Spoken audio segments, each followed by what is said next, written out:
रेकोडेक का जो पहाड़ी सिलसिला है ये पाकिस्तान के चागी डिस्ट्रिक्ट में है, बलूचिस्तान के अंदर है। रेकोडेक पहली दफा मंजर आम पे आया 1993 में, जब बलूचिस्तान डेवलपमेंट अथॉरिटी ने एक कंपनी BHP मिनरल्स के साथ एक एग्रीमेंट साइन किया माइनिंग का, और जिसमें उन्होंने कहा कि जी आप यहाँ से तांबा और गोल्ड निकालेंगे और उसका 75% नफा आपका होगा, 25% नफा जो है वो हमारा होगा। और ये एग्रीमेंट केयर टेकर गवर्नमेंट के दौर में उन्होंने 1993 में साइन किया। उस एग्रीमेंट को साइन करने की उस वक्त के ब्यूरोक्रेट्स को इतनी जल्दी थी कि जो डायरेक्टर जनरल है बलूचिस्तान डेवलपमेंट अथॉरिटी के, वो इस फाइल को बाय हैंड लेके आए और एडिशनल चीफ सेक्रेटरी को कहने लगे कि आप इस ड्राफ्ट को साइन कर दें ताकि मैं चीफ सेक्रेटरी से साइन करा दूं। उसके बाद हंगामी तौर पे 1993 में ये एग्रीमेंट साइन हो गया और खामोशी छा गई और खशश हो गया। उसके बाद सन 2000 तक मुकम्मल खामोशी रहती है। सन 2000 में BHP मिनरल्स जो है वो इस कॉन्ट्रैक्ट को एक मिंकॉर नामी कंपनी को बेच देती है। मिंकॉर नामी कंपनी जो है इसको खरीदने के बाद इसको आगे TCC टेथियन कॉपर कंपनी को TCC को आगे बेच देती है, और TCC जो है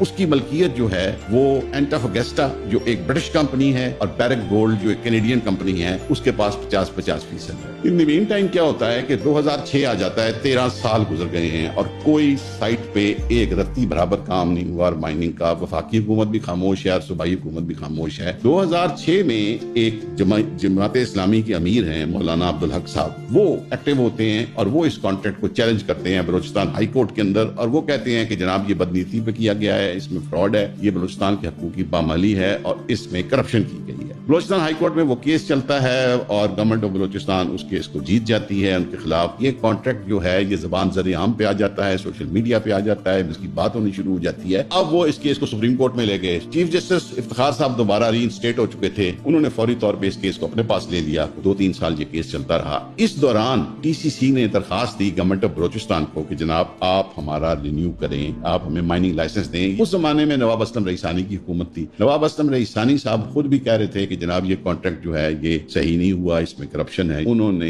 माइनिंग लीज की रिक्वेस्ट को 1 साल के बाद रिफ्यूज कर दिया और रिजेक्ट कर दिया। गवर्नमेंट ने फौरी तौर पे यूसुफ रज़ा गिलानी साहब की गवर्नमेंट थी, उन्होंने एक कमेटी बना दी कि जनाब रेकोडेक के अंदर से हम सोना और तांबा खुद निकालेंगे और उसका हेड बना दिया। उस जमाने में समर मुबारक मंद साहब बहुत हाई प्रोफाइल हुए थे कि वो मिसाइल प्रोग्राम को भी लीड कर रहे थे, उनको उन्होंने उसका हेड बना दिया। और समर मुबारक मंद साहब ने कोर्ट के अंदर जाके ये बयान दे दिया कि जनाब वहां पर hundreds of billions of dollars का सोना और तांबा है, पाकिस्तानी इंजीनियर्स निकाल लेंगे, हमें कोई मदद की जरूरत नहीं है, कोई इशू नहीं, हमें कुछ पैसे दे दें और कूपन दे दें, हम ये कर लेंगे। कोर्ट ने उस बुनियाद के ऊपर उसको कॉन्ट्रैक्ट को एनल कर दिया, इलीगल डिक्लेयर कर दिया। लेकिन इन द मीन टाइम जो TCC थी वो यूं ही उसका माइनिंग लीज की रिक्वेस्ट को ना हुई, तो जिस दिन उनको वो रिफ्यूजल मिला गवर्नमेंट ऑफ बलूचिस्तान की तरफ से, उन्होंने उसको साथ लगाया और वो चले गए एग्जिट के अंदर। अब जो पहला फेज था एग्जिट के अंदर जो TCC ने अपना केस लॉन्च किया, उन्होंने जो केस किया वो था ज्यूरिसडिक्शन का और लायबिलिटी का, कि आया ज्यूरिसडिक्शन है एग्जिट की कि नहीं पाकिस्तान के अंदर, और लायबिलिटी उनके ऊपर बनती है कि नहीं। उन्होंने को 8-9 अरब डॉलर मांगे कि हमारा नुकसान हो गया है, और 7 लायबिलिटी का। अब केस फाइट करने के लिए गवर्नमेंट ऑफ बलूचिस्तान ने जो वकील किए, जिनको उन्होंने करोड़ों रुपए दिए, और वो उन्होंने केस जो लड़ा, जो लीगल फ्रेटर्निटी कहती है, जो सीनियर वकला कहते हैं, वो कहते हैं कि ये केस बहुत बुरे तरीके से उन्होंने लड़ा। उन्होंने प्रोफेशनली अच्छे तरीके से इस केस को नहीं लड़ा और वो केस बहुत बुरे तरीके से पाकिस्तान हार गया। उन्होंने कहा जी कि पाकिस्तान ज्यूरिसडिक्शन भी है और पाकिस्तान के ऊपर लायबिलिटी भी बनती है। ये वो स्टेज थी कि जब ये बात होनी शुरू हो गई कि जनाब पाकिस्तान जो है वो ये जुर्माना जो वो मांग रहे हैं 8-9 अरब डॉलर ये दे दे और उनके साथ बैठ के आउट ऑफ कोर्ट सेटलमेंट की बात कर ले और इस तरह की चीज कर ले। इस मौके पर राहिल शरीफ साहब आर्मी के कमांडर इन चीफ थे, तो वो वहां पे उन्होंने फील किया कि वाकईतन ये जो कॉन्ट्रैक्ट हुआ है, एक तो ये गलत हो गया है जिसमें बहुत बड़ा नुकसान का अंदेशा है, दूसरा उनको ये भी फीडबैक मिल गया कि ये केस भी अच्छे तरीके से नहीं लड़ा गया। तो फिर थोड़ा सा उन्होंने आउट ऑफ द वे जाके इंटरेस्ट लिया और नई लॉ फर्म हायर की गई पाकिस्तान में भी और बैरून मुल्क, जिसने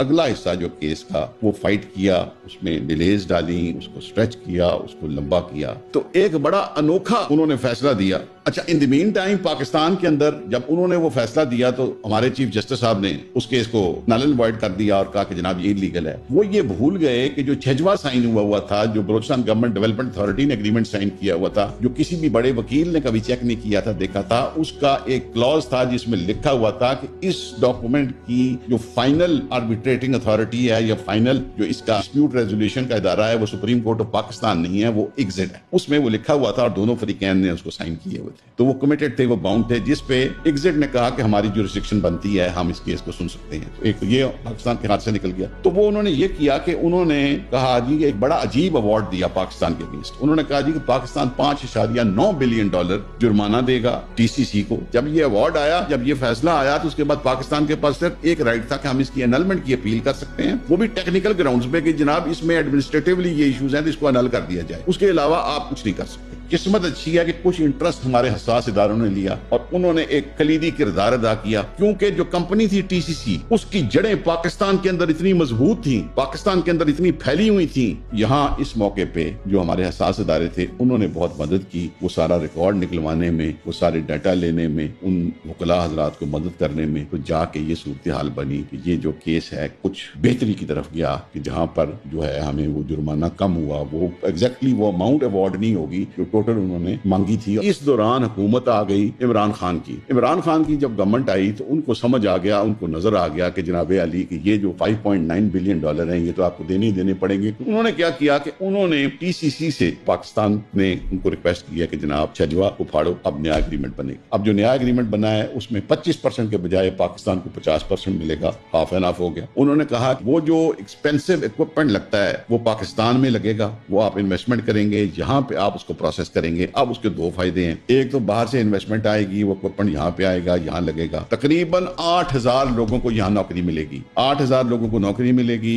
चागी के अंदर, रेकोडिक के अंदर जिंदगी तब्दील होगी। एक दूसरा, जो प्रेशियस मेटल्स हैं उसके अंदर से निकलेंगे, जो पहले निकलने थे बाहर जाके, जो आपको किसी ने बताना ही नहीं था, वो भी यहाँ रिपोर्ट होंगे, क्योंकि उन 8,000 के 8,000 लोग पाकिस्तानी होंगे, बीच में 250-100 गोरे होंगे, फॉरेनर्स होंगे, इंजीनियर्स होंगे। वो चीज छुप नहीं सकती, वो रिपोर्ट होगी, उसका भी आप हिस्सेवार होंगे 50% के। एक हैवी इन्वेस्टमेंट बाहर आएगी, कोई $10 अरब की बात हो रही है कि जो यहाँ पर लगेगा और वो उसके ऊपर काम किया जाएगा। लेकिन अब मसला सबसे बड़ा ये है कि जो चागी डिस्ट्रिक्ट है उसके अंदर मिसक्रिएंट्स भी हैं, लॉ एंड ऑर्डर के इश्यूज भी हैं, 100 किलोमीटर का बॉर्डर भी है। तो मेरी रिक्वेस्ट है अपने अस्करी हुकाम से, हुकाम बाला से, कि सर बजाय ये बाकी पाकिस्तान के अंदर ये जो पकड़ दकड़ है, इसको पकड़, उसको बंद कर, इसका घर तोड़, ये करने के बजाय फौरी तौर पे जनाब आप चागी को बिल्कुल क्लियर करें। जो 100 किलोमीटर का बॉर्डर है हमारा अफगानिस्तान और ईरान के साथ, उसको सिक्योर करें, क्योंकि अल्लाह के फजल करम से हमने दोनों के साथ ताल्लुकात जो हैं वो कशीदा कर लिए हैं।